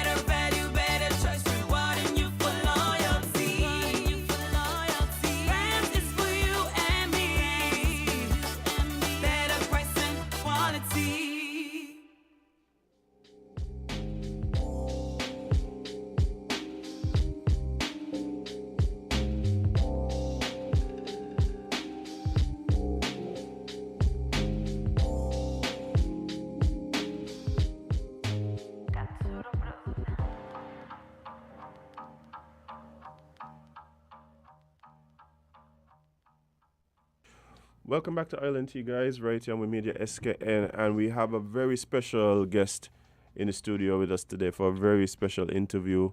For those of you who are online and looking at the live stream, you know already who it is. It is the man himself, the King of Kings. I don't know if I should go past that, but we have in studio, Mr. Hype. Mr. Hype, how are you doing, sir? I'm doing great. Feeling excited. Man, it's always a pleasure when you're in WinFM Studios, man. And you've been here quite a lot over the past few months, I would say. Yeah, a lot of times. Even when I'm not here, I'm actually here. So, but you know, it is very much, and of course, it would be remiss of us not to, you know that you're here on Island Tea. Really, just take this opportunity to congratulate you on your win back at Sugar Mass 50, being the reigning soca power monarch. Yes, thank you. And yeah, I must say that it was a performance that I think would really stand the test of time. I think people are going to constantly go back and view that one. Yeah, definitely. I mean, but I think a lot of people don't understand the work that goes into preparing something like that. But speak a bit to what it takes to pull off that type of presentation. Well, for the team and myself, preparation start from the day we start writing. You know, we with every lyric, every line that we write, we think performance, we think the stage, and sometimes if there's a line in there and we're like, how do you really present this on stage, and you can't see clearly, and it does not really have that impact, then we throw it out. Right. So for me, like I said, and the team, preparation start very, very early in the process, from the time you start writing, even down to recording. We're thinking about the stage, because the same energy and the same vibe that you put into what you deliver when you're recording, it's expected on the stage as well. So, and then fast forward to the stage, of course, leading up to the performance, we would actually sit and storyboard what we're going to present. We throw all the ideas together, and then we just look at what would have that impact, that long-lasting impacts. Moments where people would definitely be thrilled, be shocked, be excited, moments where people could be a part of the actual performance and the presentation. So there's a lot of work, a lot of money to be spent as well. The team, it's not just like me or the producer or the manager, but the team comprises of dancers and extras on stage, people who have been there with us from the start, and all of us share like a common goal. Everybody wants to do well. Everybody comes with the same hype and excitement, and they just bring it to the stage every time. So, But pause there, 'cause I want to talk about that for a second, because one of the things I have noticed just from being around the competition is that there is a common thread between the artists who seem to really perform well year in and year out, and it is those are the artists that have this core set of people around them. And like from the start of the thing, I could tell you who most likely are gonna be the top performers just based on just on the teams. Yeah. For me, team is really important. There's this thing when I'm practicing. Well, it doesn't happen on stage, but when I'm practicing, I'm constantly looking back at the team, wondering, okay, is everybody in position? Is everybody getting their paths right? Is everybody there when they should be there? And I'm always reminded, boy, your role is to be out there and do what you're doing. Don't worry about us behind you. We got you. Right. So for me, that does a lot and it says a lot, especially when you're on stage. The last thing I have to think about is what's going on behind me. Right. I know when I fall back or I get between there, everything meshes and everything is right. So the team on stage is definitely important. And like I said, what about the team in terms of before you even get to the first rehearsal and putting concepts together, getting props, making sure you have the right people in place for some of these other roles. Well, that core team of persons. Yeah, that core team is really important as well. I have a very unique circle. One of my brothers is the producer. I have a brother who is the accountant and manager. I have another brother who handles props. So he makes sure that all the ideas get to the guy who is creating the props. He makes sure the props are on time, they're delivered, they're completed. I have somebody else who runs to TDC to get whatever materials we need to build the props. I have somebody who sits and pens the ideas and designs everything. Right. So all these different parts actually make the wheel work. And I think sometimes we see the end product and we go, Mr. Hype or Mr. Hype performance, and not realizing that you're just one cog in the entire mechanism. Yeah, honestly speaking, there are times when, as an artist or a creative, that you might lose focus or don't feel the drive. Right. But it's because of the people around you who keep pushing you and telling you, oh, yeah, we could do this, we're going to do this, we will do this. And they see the victory even before the time comes. That's motivation, and it really keeps me going because, it's really necessary. Sometimes you have people around you, like some Debbie Downers. Yeah. I don't have any of those on the team. Oh, I have people who, the day after the show, call in to say, so what are the idea for next year? Yeah. I have people who call and say, okay, what do you think about this, Mr. Hype? This is what we're doing. So they always, if I say, okay, I want you to jump over this block, they say, why not jump over the building? Right. So they're always ready to go the extra mile, and that pushes me to go the extra as well. Yeah, I think that is very important because, like I said, we look on and we observe, and we sometimes don't, we don't see all that goes into it, and the people that make it happen. A lot of the people, like I say, who actually make it happen are usually always there on stage. I mean, talking about guys like Davey, who was Scotty on the stage. Right. Every year since 2013, this guy What the comes. relationship with your Scotty is right now? Yeah, we good. He actually called me up on 4th Street one day during Carnival. He said, you Mr. Man, calling up my name. So, mind you, I done spot him from a mile away. And I decided I was going to keep my head straight. But he called me up. And he said, what you calling? You're calling up my name. You're calling up my name. What is all about? I didn't even know how to react, how to feel. But then the man said, boy, it's music, it's art. Do what you're doing. He said, I love it. So I felt good. Feeling good at the time because it's music. You can't stifle it. You can't muffle it in any way. Yeah, man. But yeah, you really do. That's one of the things that I really love about you. Like it's almost like the performance is the fun and the release. Like it's like the work happens before, so like on the night of the show, it's like all the people You them just come. let it out. Yeah, that's the fun time now. Yeah, That's the party now. I honestly love performing. Sometimes even during practice, I'm not really the same as when I'm on stage. I bring the same energy to practice, but when I'm on stage, it's like a whole different ball game. I really just let go and let loose and just have fun. I enjoy every moment. I mean, if you look at the last performance for sure, even the first performance in 2013 when I went to the crowd on that stretcher, boy, that was that was of my life. That was crowd surf. The first time I ever did crowd surfing on a stretcher. I mean, it was crazy. It was amazing. And even this last time down to the guitar solo on the stage, man, hey, I was really feeling it. It was amazing for me. One thing we could always say about your music is you bring the fun to the performance.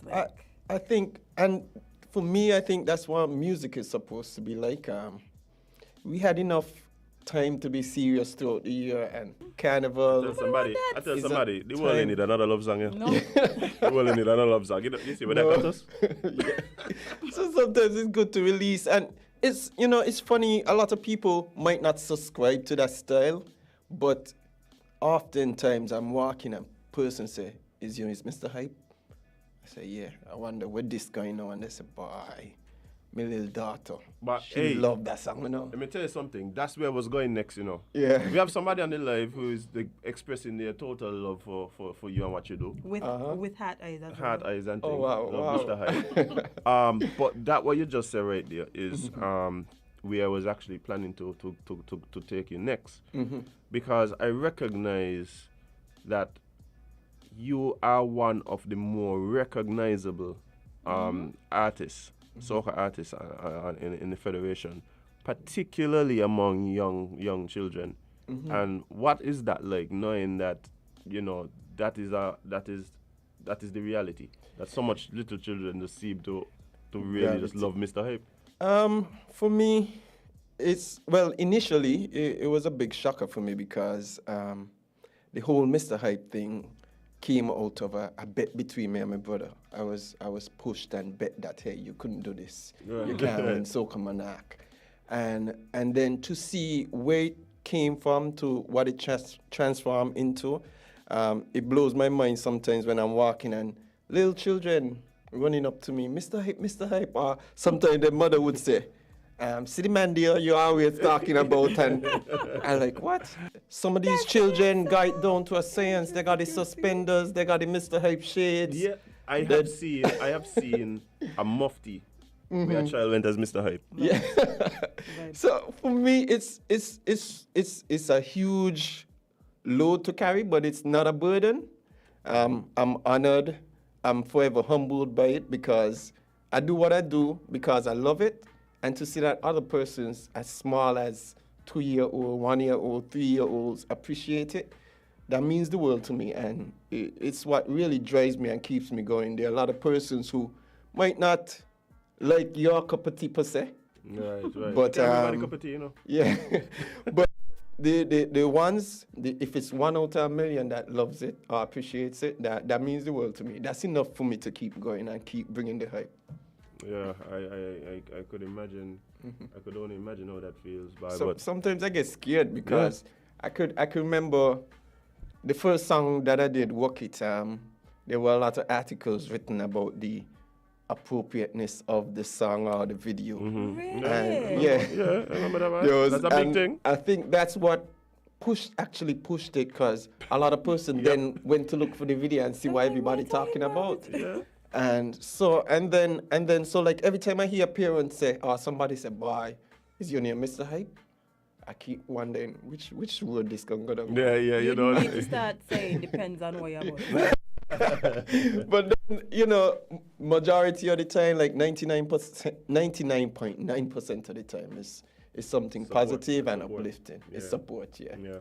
So I think at the end of the day, like you're saying, your particular brand of music and soca is really just about fun, The hype. and hype. It's like energy Light and moments, fun. Yeah, light it's moments. light, and I think a lot of people that resonates with a lot of people because really and truly that's what a lot of people need.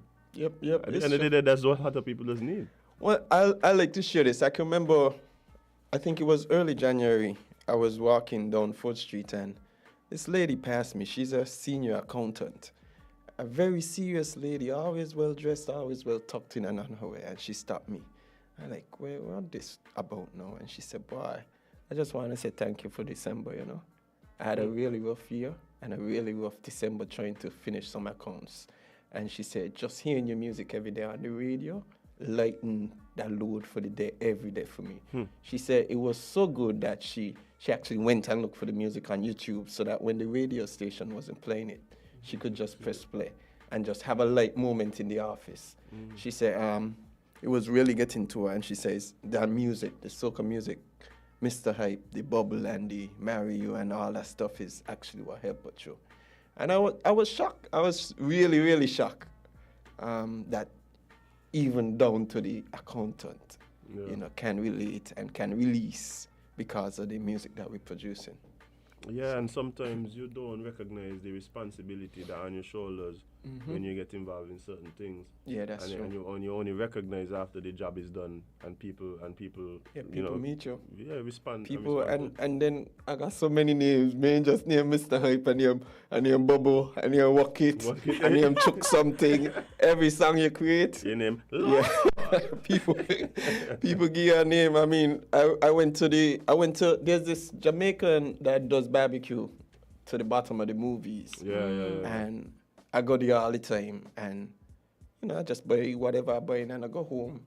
And then one day I go there, and the grill man start to do this. I'm like, and for those on the radio, he's playing air guitar. Yeah, I'm playing the air guitar. And I'm like, what are you doing? Then he got on low now and he started to play it again. And he said, yeah, the man, yeah, Mr. Hype. He said, boy, you're bad.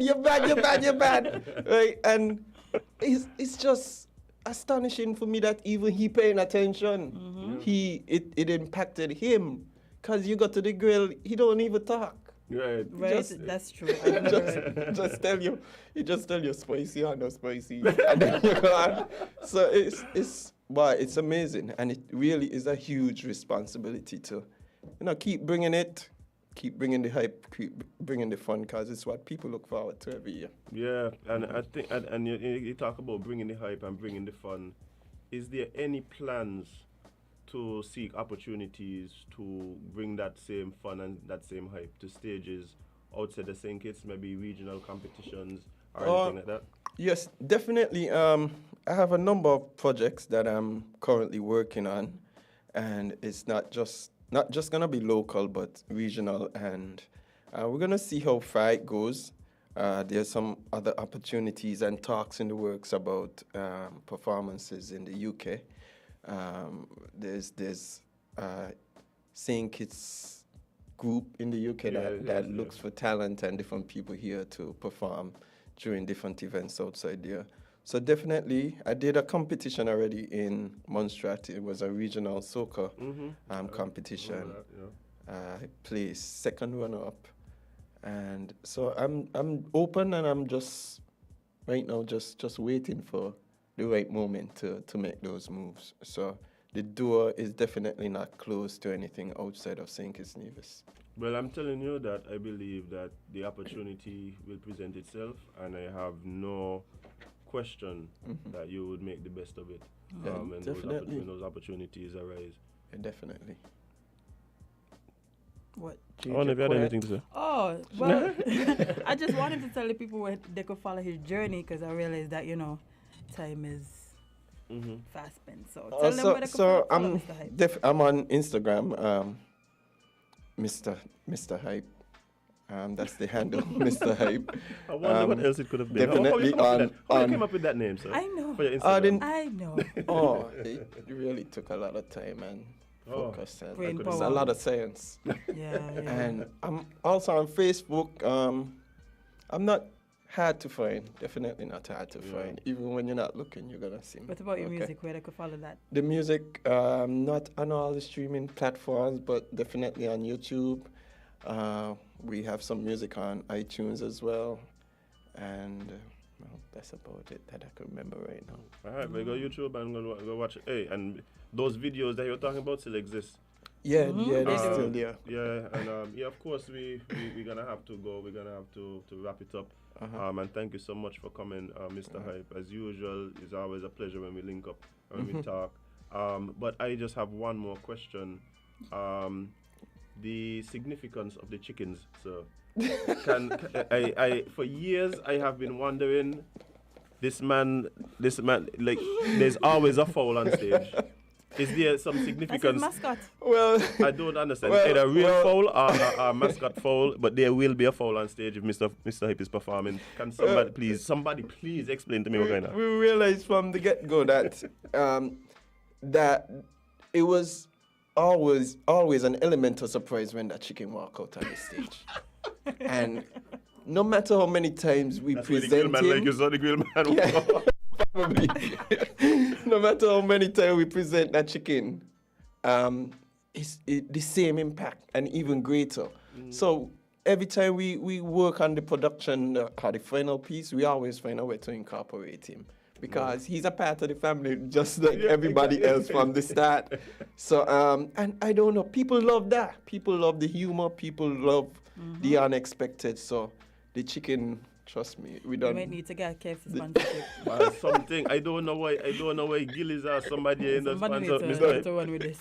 Yeah, so the chicken, trust me, for 2022, the chicken gonna be there. No, just anything that's be uncivilized. Come on. Uncivilized. Yes. Uncivilized. And for those of you listening who may have an affinity to the animals, no chickens were harmed in the production of any of his performances. So no need to worry. Yes, yeah. But Hype, again, thank you so much for being a part of what it is we do here in the morning and just coming and talking to us, man. It's always a pleasure. All right, thank you for having me. Yeah, for sure, man. I'm looking forward to what's next. Oh yeah, you definitely don't want to miss this one. Trust me. All right, man. But Jade, that is it for today. Today was. Woo! You think we pissed off anybody today? Probably. Do you think so? Yeah, man. I think we are all friends here. Even sometimes if we disagree. You have to disagree with your friends. That's why you shouldn't have yes men around you. Jade, you and these shots. Shots of what? Tequila? Oh my gosh. But yeah, guys, we appreciate you so much for taking the time to join us, to be a part of the conversations. Those of you who have been commenting on the live, big up yourself one time. Gawain, Jackie been like, she's definitely one of the regulars now. Jackie been here for a while. Yeah, for sure. Jackie. For sure. Big up all the callers. Appreciate you so much as well for being part of the conversation here this morning, and we look forward to you joining us down the road. If this was the last time you're listening, can you get vexed? We love you too. You know. Yeah, we love you too. It's we're one brand. Yeah, you can't escape. You can't escape Island Tea. Thou shall not escape. But yeah, guys, we have to leave. We gotta go. We gotta disembark. Thank you so much for joining us today. No matter what medium you, from the beginning of time, Jackie has been with us. Told you, she been here. Yeah, I'm telling you. But yeah, guys, thank you so much for just being a part of what it is we do here. We would not be able to do this without you. Not at all. And yeah, I know I say this every day, but it's because I really believe it and I really do appreciate you guys taking the time to come and hang out with us in the mornings. We love you, man. But guys, remember, spend more time living your content than posting it. Oh my gosh, if I see another screenshot. Oh my God, stop putting your dirty laundry on Facebook. Oh my gosh. Y'all just making the Facebook people rich and putting everybody in all your news. Stop it. I don't even get paid for the like them. You know, just give people all your news freely. Every day. Every day, y'all just wake up and how can I share something that nobody asked me today? Anyway. Spend more time living your content, guys, than posting it. And don't stress about it because you can't be everybody's cup of tea because you is not a mug. A politician. See you tomorrow.